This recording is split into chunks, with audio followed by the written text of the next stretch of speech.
अस्सलामुअलैकुम मेरे दोस्तों, सजनों और बेलियों। मैं हूँ इजहार अहमद और वेलकम करता हूँ आपको किचन गार्डनिंग चैनल पर। और उम्मीद भी रखता हूँ कि आप सब लोग खैरियत से होंगे, फिटफाट होंगे, अच्छे से कामों में खूब अच्छे से बिजी होंगे।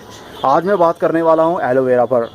ये वो एलोवेरा प्लांट है जिसको हमने रीपोर्ट किया था और एक प्लांट से दो बनाने की कोशिश की थी। अगर आपने वो वीडियो नहीं देखी तो इस वीडियो के ऊपर लिंक आ रहा है, उसके ऊपर क्लिक करेंगे तो आपको पहला पार्ट देखकर अच्छे से पता चल जाएगा तो ये कौन से प्लांट है। ये वाला प्लांट वो था जो हमने ऊपर वाली साइड पर काट के मिट्टी के अंदर लगाया था, और ये वाला वो प्लांट था जो मदर प्लांट था, मतलब जो रूट लेवल पर ग्रो कर रहा था। समझ लीजिए ये ओनली रूट्स ही थी, तो इसको मैंने अलग लगा दिया था और ऊपर वाले को अलग इसके अंदर लगा दिया था। इसकी ग्रोथ बहुत अच्छे से और कमाल की शुरू हो चुकी है। इसकी स्लाइसिस ही आपको बता रहे होंगे, इसका कलर बता रहा होगा और इसका जेल बता रहा होगा कि कितनी इसके अंदर अच्छी पावर है। इसने तो अब पप देना भी शुरू कर दिया है, मतलब बच्चा देना भी शुरू कर दिया है। ये देख सकते हैं, यहाँ से रूट लेवल से ही बच्चे भी निकलना शुरू हो गए हैं। तो ये इतना इजी टू ग्रो होता है, लेकिन मदर प्लांट अभी तक ग्रोथ नहीं कर रहा क्योंकि बरसात का मौसम शुरू हो गया। बरसात के मौसम में काफ़ी बारिशें भी होती हैं टाइम टू टाइम और पानी जमा रहता है, जिसकी वजह से रूट लेवल से नया स्प्राउट निकलना, मतलब नई शूटिंग निकलना काफ़ी मुश्किल पैदा करता है एलोवेरा प्लांट के लिए, क्योंकि इसको बहुत ज़्यादा पानी की ज़रूरत नहीं होती।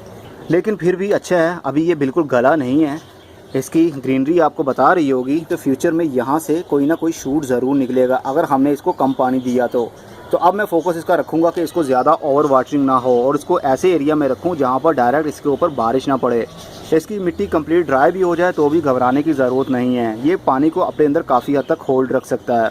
तो ये भी शुरू हो जाएगा और ये तो शुरू हो ही चुका है। इसको ओवर वाटरिंग से अब कोई डर नहीं है, लेकिन फिर भी ज़्यादा पानी मत दें।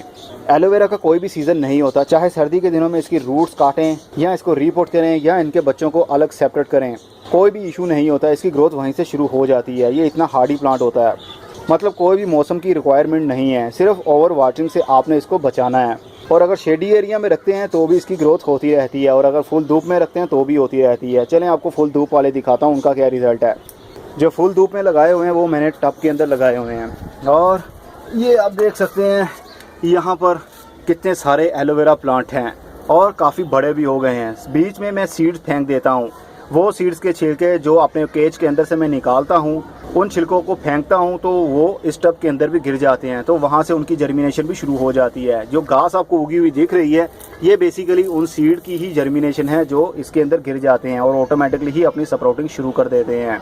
लेकिन एलोवेरा प्लांट देखिए कितने हेल्दी हैं, बहुत ज़बरदस्त लुक भी दे रहे हैं, इवन ये धूप में लगे हुए हैं।